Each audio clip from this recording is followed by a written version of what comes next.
5 paraan upang mag-improve ang iyong stomach acid levels, Part 2. Unang-una, pwede po kayo mag-squeeze ng lemon or lagyan ng apple cider vinegar ang veggies or meat na inyong kakainin dahil nakakatulong ito to pre-metabolize the food.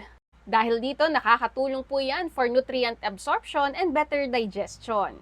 Number 2, madalas po tayong kumain ng fermented foods or veggies, katulad ng kimchi, yogurt, pickles, pickled ginger, and more. Dahil lahat po yan ay naglalaman ng organic acids, enzymes, and probiotics na nakakatulong sa ating digestive juices. Number 3, pwede rin po kayong uminom ng mga fermented drinks katulad ng apple cider vinegar or coconut water kefir. Lahat po yan ay may antimicrobial effect at nakakatulong bawasan ang bad bacterial load at ma-prevent ang H. pylori. Number 4, kung tayo po ay kakain ng heavy meal, mas maganda kung ang uunahin po natin ay fiber at protein kesa sa carbohydrate.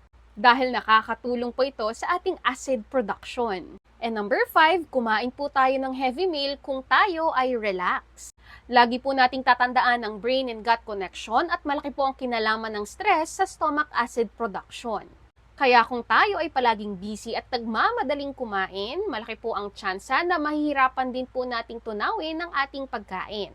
Isa rin po sa paraan upang ma-improve ang ating stomach level is by taking Premium Nutri Detox dahil ito po ay naglalaman ng mga herbs na nakakatulong sa ating digestion.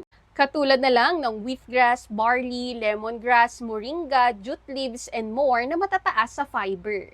This is FDA approved at pwede po kayong mag-take nito twice a day, 20 minutes before meals. At kung sasamahan pa po natin ito ng tamang diet and lifestyle, mas mabilis po nating makukuha ang benefits nito.